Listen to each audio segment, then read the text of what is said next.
Today, we are checking out this controversial video by Benn Jordan, my ATL brethren.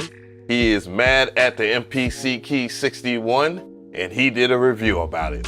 Let's get into it. My live rig is an absolute mess of wires and gear, and I thought that I could save some time carrying and setting up some stuff like my Yamaha montage, vocal effects, loopers, drum machines, if I had the new Akai MPC Key 61. So on paper, the MPC Key solves a whole lot of these problems for me and consolidates it all into one keyboard. It does. In reality, yeah. The MPC keys, by the way, have been really hard to get since they released it. They're selling like hotcakes, and I've only heard great things about them. Music Radar gave them a 5 out of 5, so they probably know how to use it. Found one last week by using a Python script that checks to see if a specific Amazon product is in stock and then notifies me via email. After tax, it set me back over $2,000. I'm somewhat familiar with the MPC environment. Probably not, if you're complaining.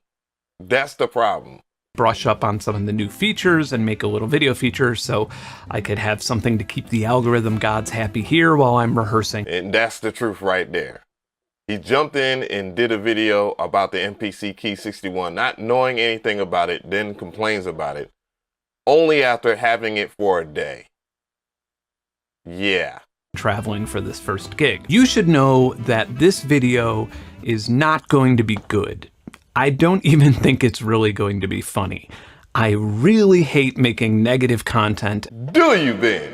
Plain truth is that the MPC Key is very unfinished. Some of the bugs that I encountered were bugs that a lot of other major gear manufacturers would not allow out of alpha into private beta. As someone that was an official beta tester for the MPC Key 61, there was little to no bugs. And let's be real, like almost every piece of gear that you get and even software has bugs. This is not a new trend. Just keeping it real. Bad luck and a rocky product release, but I'm a day one Akai Force owner, and the thing was a doorstop for the majority of the time I owned it due to it simply not getting the features it promised until it had been on the market for over. One of the biggest things, and I do agree with him on this, the Akai Force, I think, when it was released, was very good. It wasn't a doorstop, but not having a way to arrange and stand alone was a huge mistake. And they shouldn't have tiptoed around that at all. No, I agree with him on that. For a year. Now that I've more or less paid just under $4,000 to Akai for the privilege of beta testing 2 of their products, I feel like I have the right to be cranky about it. And so should anyone who owns it. He's only had this thing for 2 days. 2 days. 2 days.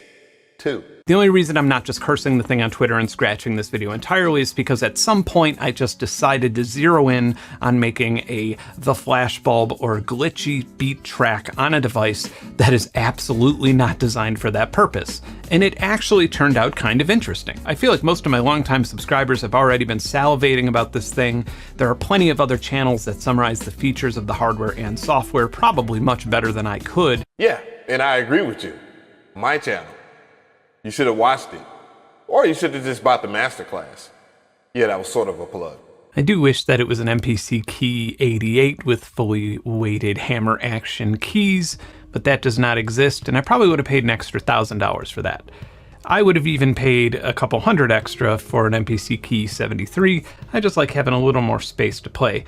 But this'll do. I'm gonna be totally honest. Until now, at least, in my opinion, every single MPC product has utterly failed in the piano department, even with third-party libraries installed. Your options are basically sample a piano performance from a real piano or a plugin or... Bruh, let's be real.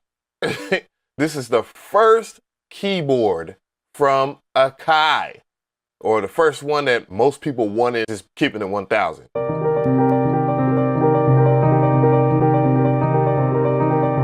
One thing I'll say about Ben, and just to keep it 1,000, this is my homie for real. Like, I've actually been to his crib, kicked it with him and all that stuff.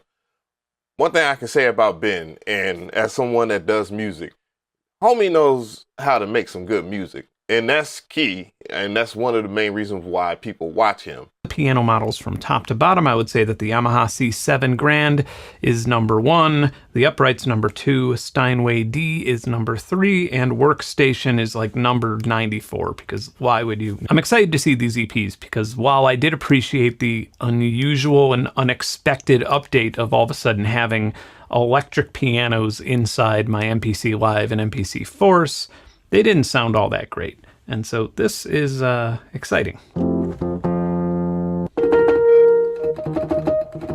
Ooh, a planet.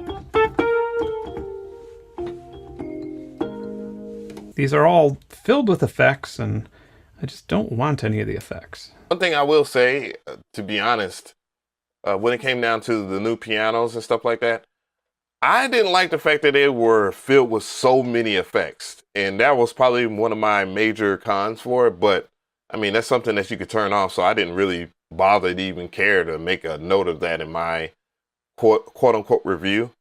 But yeah, it was all right. He did a good job of displaying it, and that's what Ben does the best. I really do appreciate that you could adjust the mechanics. Oh, that's beautiful. It is.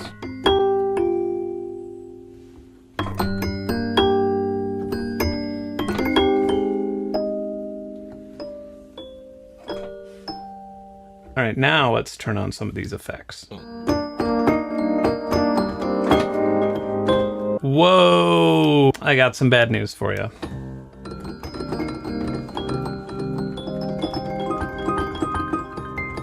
This patch alone can use up to 55% of the available CPU. Good Lord. For some godforsaken reason, people always point out that when you pull up a plugin in the MPC Live X1 or the MPC Key, in this, example, the CPU jumps. There is a huge difference between the CPU jumping and then you get all the lag and crackling on a CPU like you would on a computer or something like that, versus you getting up to like 50% in the virtual memory, and it still is tried and true to the actual sound that you're playing. Or sounds, because God knows I made so many beats on the MPC Key 61 and every other MPC product in standalone, and I haven't ran into a buckling issue.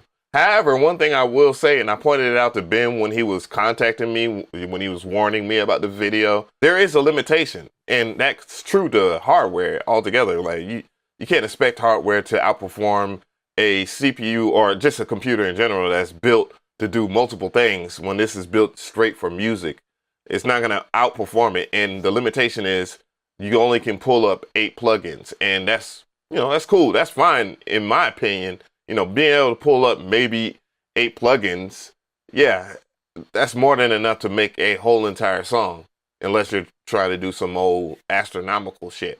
My question to Ben is, have you laid out a full entire track? Because it can be both. That's the biggest thing. That's the biggest selling point. Track or a sequence, and you want to have one of these nice sounding pianos and one of these nice sounding electric pianos, along with some drums and a bass and whatever's in your effects chain. It seems like you're likely going to be going above the CPU limit. Go see my review. I use stage piano.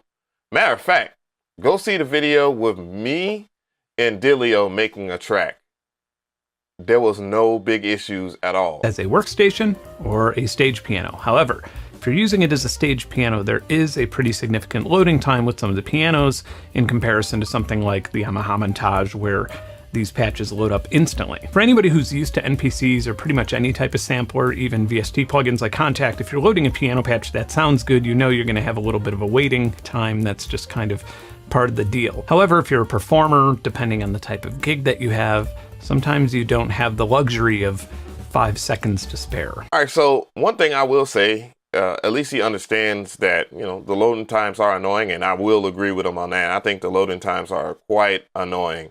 And that happened during this new update for some godforsaken reason, but I think it has more so to do with it pulling up the actual patches now, and those are huge patches, like, to be honest. I don't know exactly what Akai did as far as like the stage and the E pianos. I don't know if it's physical modeling I did ask them, but they weren't clear on that.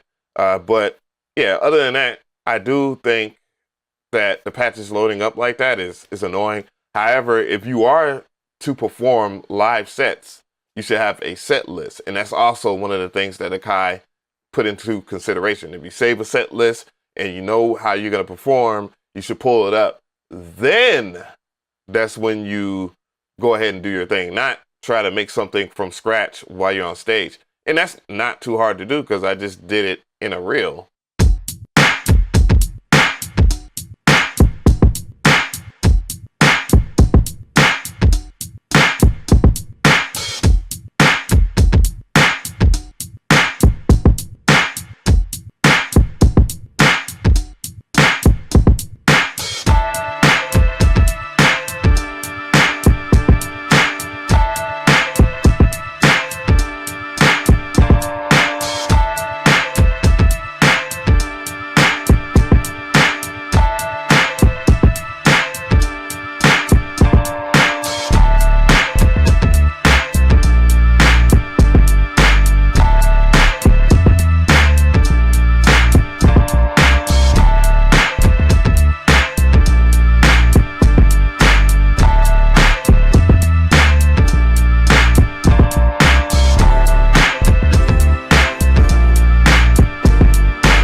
And yeah, like, didn't have any issues. Come on, Ben.